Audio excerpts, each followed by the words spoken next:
这是朝鲜与中国的边境，中间只隔着一条鸭绿江。今天我将参加朝鲜边境半日游，了解神秘的朝鲜，还可以坐游轮极限抵进朝鲜。而这个跟朝鲜只隔一条鸭绿江的地方，就是辽宁省的丹东市。参加朝鲜边境半日游，我是在抖音报团的，半日游的跟团价是79元，不含午餐。今天带团的姑娘是个非常热情的女孩子，大家都叫她月月。这一路上都非常有耐心的跟我们讲解朝鲜的风土人情。你看我哥一看我上前面站都可开心了哈，一瞅我就开心，是不是？是不是啊？行哈，哎，给我拍帅一点啊！那咱们开始之前呢，我们今天把行程讲一下啊。我们第一站呢去哪呢？去我们的界河明珠月亮岛啊。第二站呢，带大家去看朝鲜的演艺。第三站呢，带大家去我们丹东的第3座跨江桥啊，燕窝铁路浮桥遗址啊，以前志愿军上那个朝鲜支援打仗要走的地方啊。那么第3个呢，就是朝鲜的民俗村啊。第4个呢，今天我们老板说了啊，送给大家一个行程，到哪呢？到咱们虎山长城去外观打卡啊。昨天呢，有姐姐去了啊，六对翘啊，然后到虎山长城外观打卡，还有那个331国道那个啊，那个不是有那个牌吗？此生必驾嘛，331嘛啊，国道啊。然后到那打完卡以后呢，我们到咱们鸭绿江去坐游船。游船结束以后呢，我们回到我们今天早上集合的地方安东老街，就结束今天的行程了。大概结束时间呢是2点多钟左右啊，不确定几点啊，大概2点半啊，也有可能2点半。那么咱们有提前呢，在火车站呢订票的，或者今天要走的，一定要把时间抢好了啊，别提前订太早了，到时候会赶不上的啊。有没有？有的话提前跟我讲一下啊。好，看样是没有啊。那我们现在去我们的第一站啊，界河明珠月亮岛啊。问一下大家有没有是来过丹东的？都是第一次吗？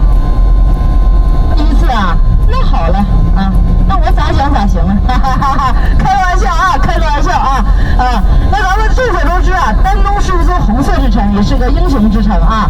丹东呢，下辖有2市1县4区，2市有哪2市呢？凤城市和东朗市啊。1县呢是宽甸满族自治县，正如其名啊，宽甸人满族人居多，占人口的30%啊。那咱们4区呢都有振兴区、志安区、元宝区、新城区。一会儿啊，大家进入岛上以后，下了车以后把牌牌带好，下了车以后跟着月月走啊。一会儿我给大家啊，那个下了车以后跟着月月走，我带对面啊，带大家到对面去讲一讲朝鲜。了解完以后，你们大家再自由活动拍照，好不好？咱们选择一张特色点的地方，一张照片，2国风光啊。现在出来了，在月亮岛这边，对面就可以看到朝鲜。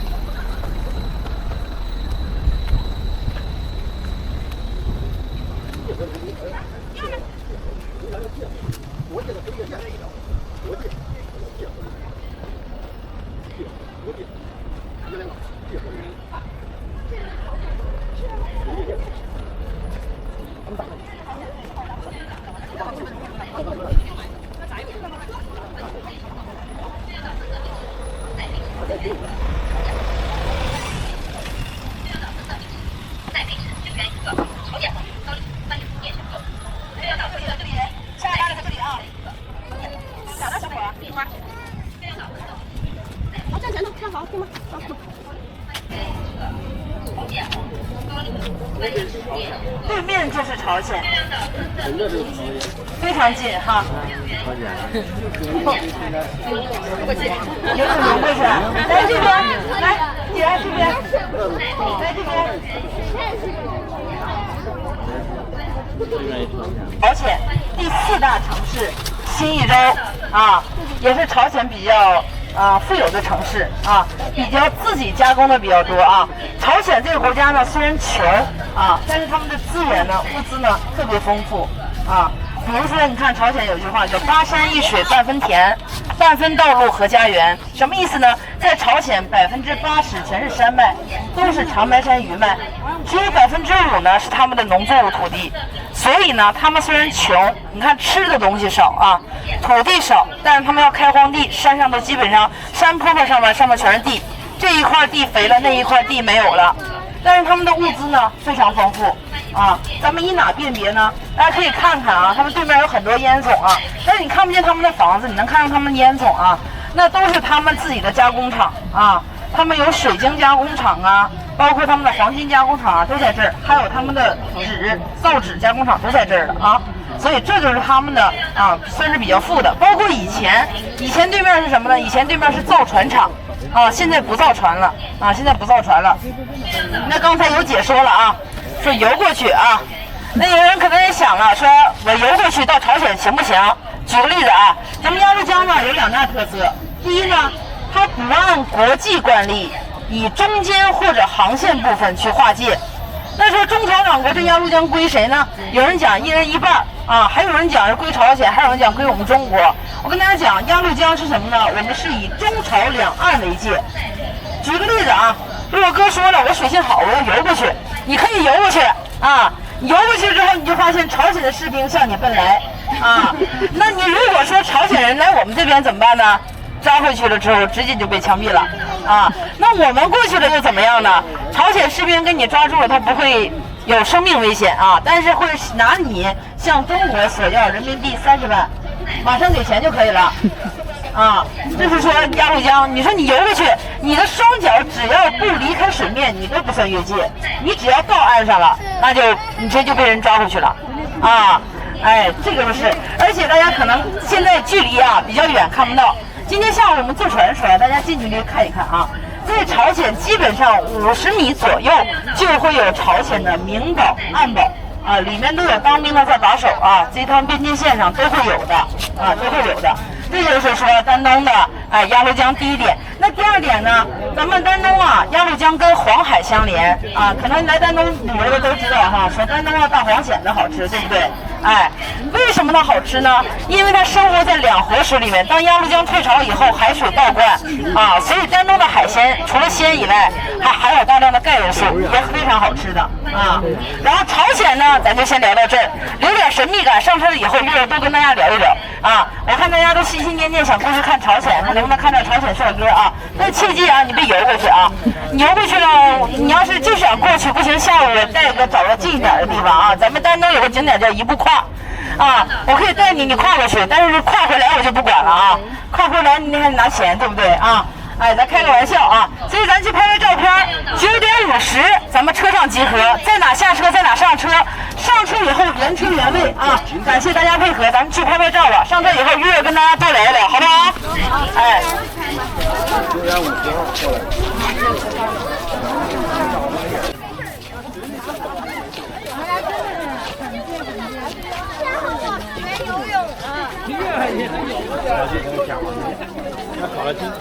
对面就是朝鲜，直线距离不到500米。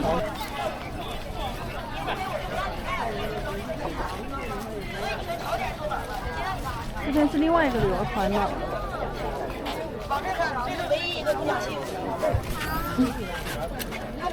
大爆了！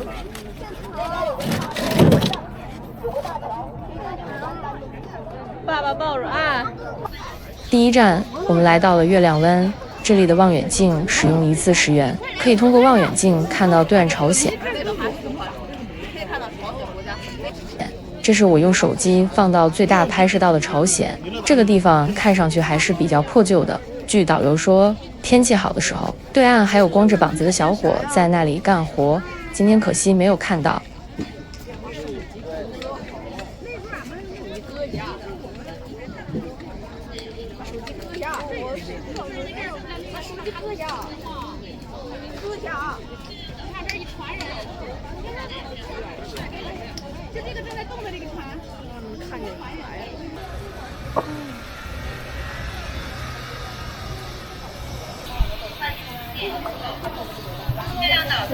人比人还挺多的。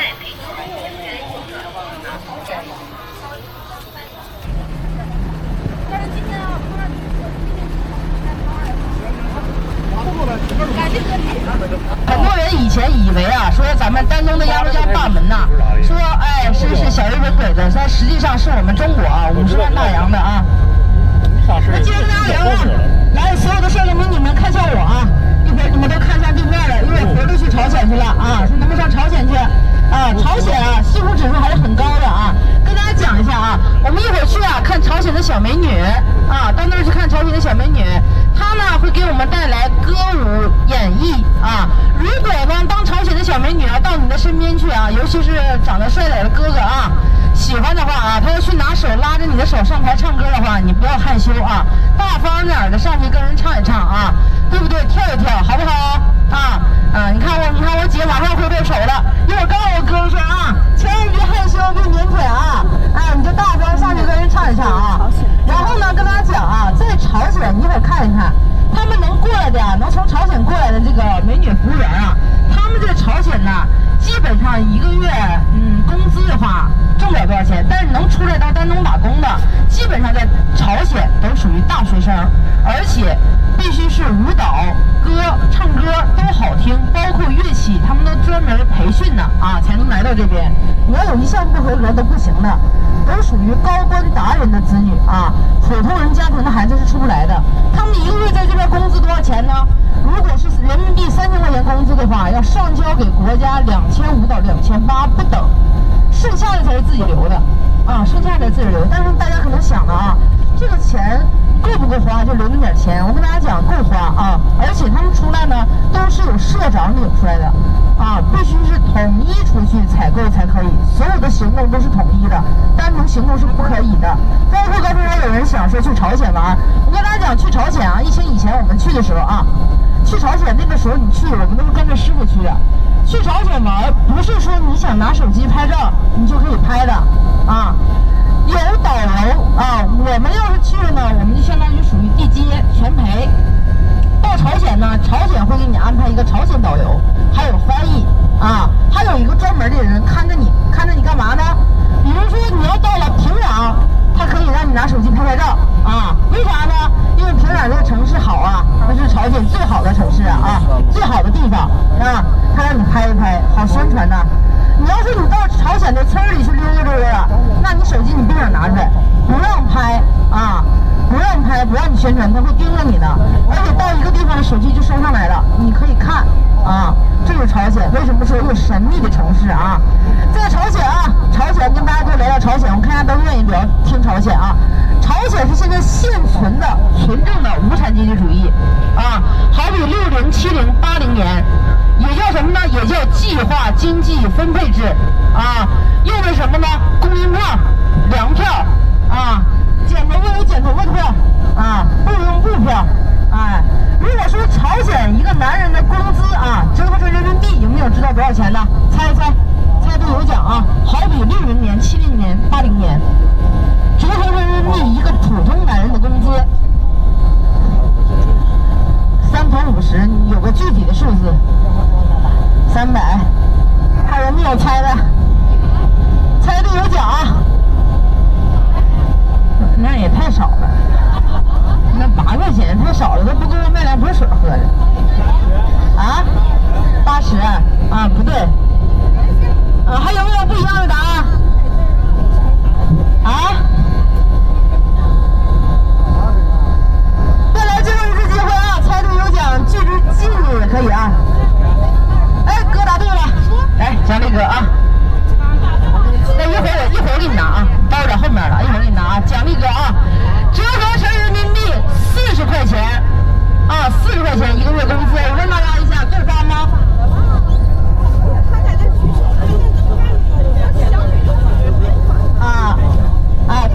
够开销。我跟大家讲啊，40块钱折合人民币呢，够花，花不完的花。为什么呢？因为在朝鲜他们有3免政策啊，哪3免呢？住房免费，教育免费，医疗免费，现在又多了1免养老免费啊，又多了1免养老免费啊。那么在朝鲜呢，一个国家的总人口啊，一个国家的总人口是2400万，我们整个辽宁省的总人口呢是4200万，什么概念呢？就是朝鲜一个国家的总人口是我们辽宁省的一半。啊，在朝鲜呢，男人与女人的比例啊是6比4，女人占6，男人占4。在朝鲜，所有的脏活、累活、苦活、危险活都由女人来干，男人不用干。再加上朝鲜有这4免的政策，那男人直接就幸福躺平了，啊，幸福躺平了，啊，幸福指数非常高啊。哎呀，都看这边朝鲜，我们今天有的是时间看，不要看他，看我长这么帅气，不没有人看我，我好生气了啊！你看我一乐的，逗大家开心啊！哎，在朝鲜呢，说举个例子啊，说一个年轻的小伙到了法定年纪应该结婚了，他只要向当地的生产队啊提出申请，国家呢就会免费给他一套住房，住房里的所有锅碗瓢盆应用设施一应俱全啊。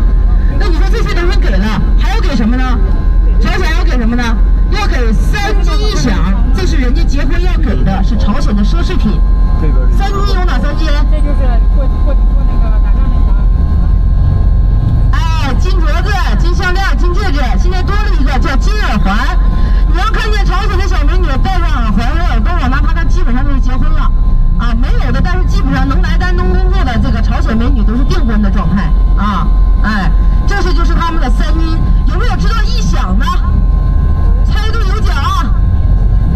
电视机、缝纫机不对啊，不对，提示一下啊，这1饷是给男人用的，是女人买给男人用的啊，不对，不对，男人专用。在座的哥哥们猜不出来吗？哎呀，我姐答对了啊，因为我讲究我姐答对了。剃须刀，你看男人们都想啥呢？哎，剃须刀，但是在朝鲜呢，它不叫剃须刀，它叫什么呢？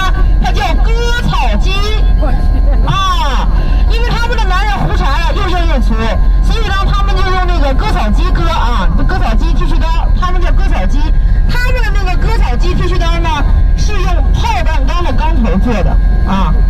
他们的胡茬又硬又粗，人家就直接夸了啊，直接就搁那夸了。你看我前几年那个去朝鲜的时候，那应该都是疫情以前了，我花200块钱买了一个啊，因为我爸是秃脑量的嘛，人家刮完胡子就往头上夸了啊，超一次电能用40多天啊，而且你放在水里面自动那个胡茬就清洗了啊，特别好用。人家叫割草机，你要说你给我来剃须刀没有啊？我们到地方了啊，来，我们现在下车啊。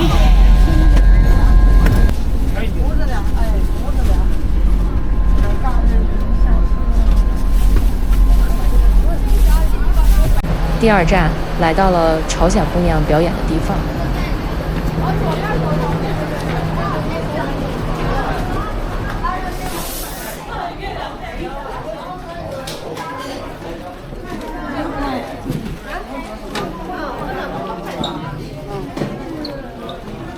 这里有人吗，小朋友？没有。啊，那我坐啊。所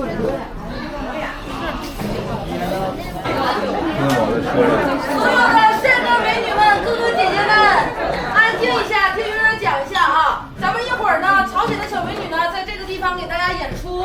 咱们希望互相配合一下，咱们把手机收起来，不要对她拍照、录像啊。为什么呢？因为这是人家的规定啊。希望所有人配合，感谢一下，好不好？好，感谢啊。到现场后，导游不准游客拍照录像，所以以下画面都是非正常情况拍摄，画面效果不是很理想，大家就凑合着听听朝鲜姑娘唱歌，看看水平如何。不过我现场看到的这些朝鲜姑娘，个个都是很漂亮的，可惜不能拍照。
这唱歌的还带咖啡啊？对呀，这是咖啡厅啊，那边是。多才多艺。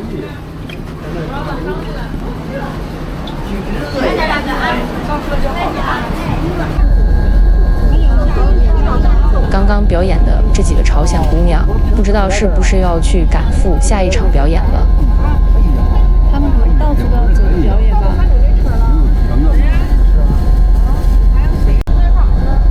问大家一下，刚才那表演刺激吗？刺激哈！我跟你讲，你像阿姨，咱也是凤城的本地人，对吧？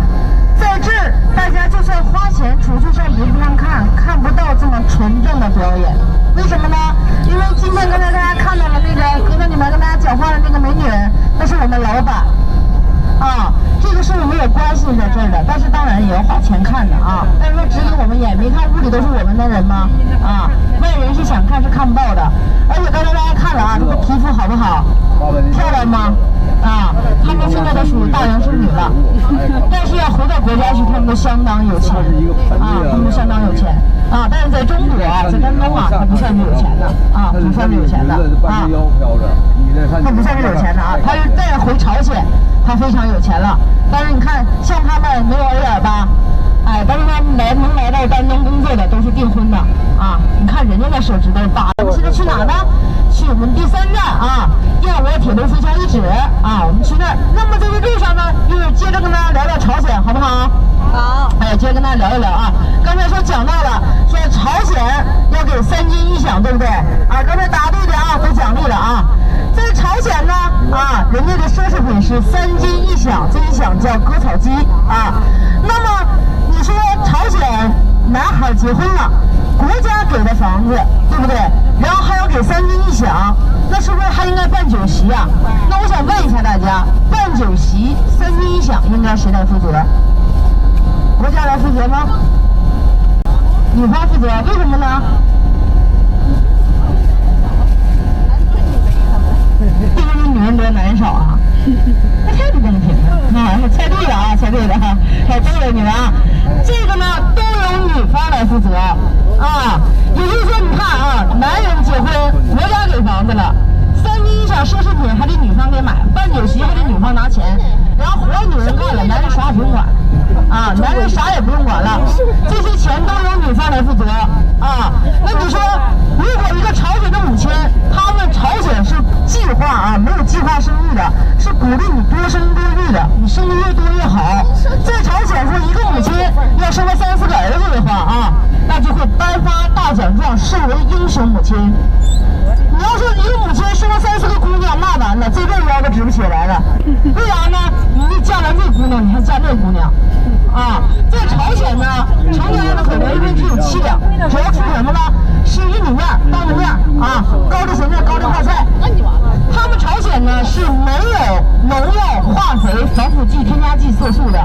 如果所有的食品有这些东西的话，一经发现朝鲜是直接诛九族的，啊，直接诛九族的，所有他们吃的东西都是纯绿色的，无公害的，啊，所以呢，人家那边啊，你看多幸福，但是他们幸福指数高啊，他不像我们这边啊，他这个一个月挣1万，那个一个月挣5万，他有攀比性啊，但是人家朝鲜幸福指数非常高。那么刚才咱们看到那个啊，这个桥是什么呢？是中朝友谊大桥。朝鲜与咱们中国就是丹东80%的物资外贸都是从此桥通过的啊，就像刚才阿姨说的，下来就是海关，就是我们丹东的海关啊。朝鲜现在你过不去，但是每个月呢只走货物走一趟啊，就像今天我在岛上跟大家讲的，朝鲜这个国家虽然穷啊，但是人家呢虽然穷，但是物资特别丰富。来，咱们这个认评就行了。现在没到11点05啊，我们11点20回来就行啊，11点20回来啊。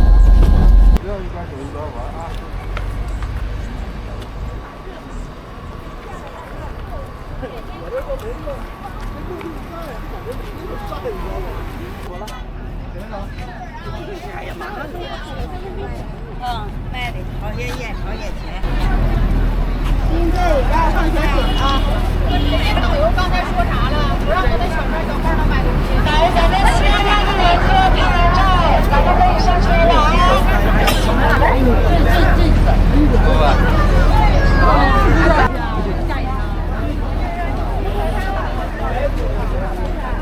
第3站，我们来到了鸭绿江浮桥。鸭绿江浮桥遗是抗美援朝战争期间中国人民志愿军赴朝参战的主要通道之一。该遗址始建于1951年5月，由东北军区工兵部队修建，全长600余米，现存木石混铸结构桥墩36座。2008年6月被列为辽宁省级文物保护单位，因长期受江水冲刷和自然侵蚀，桥墩出现腐烂、倒塌等问题。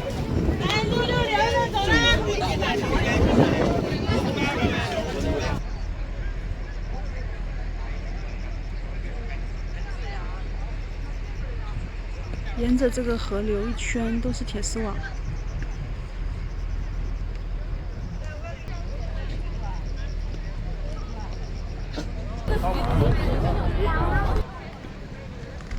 今天因为水位比较高，没有看到浮桥的遗址，只能在网上找了几张图片，看看浮桥是什么样子的。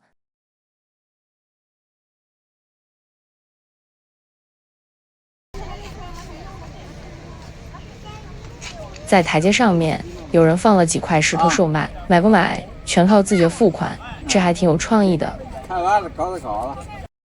这是人家的啊，咱不能拿啊。10块钱一个售卖。有个大哥买了一个。买了一个石头，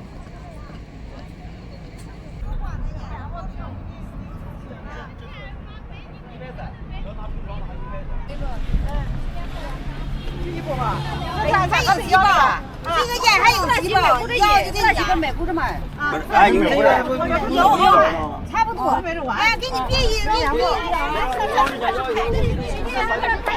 下集是我在朝鲜半日游的下半场，期待您的订阅与关注。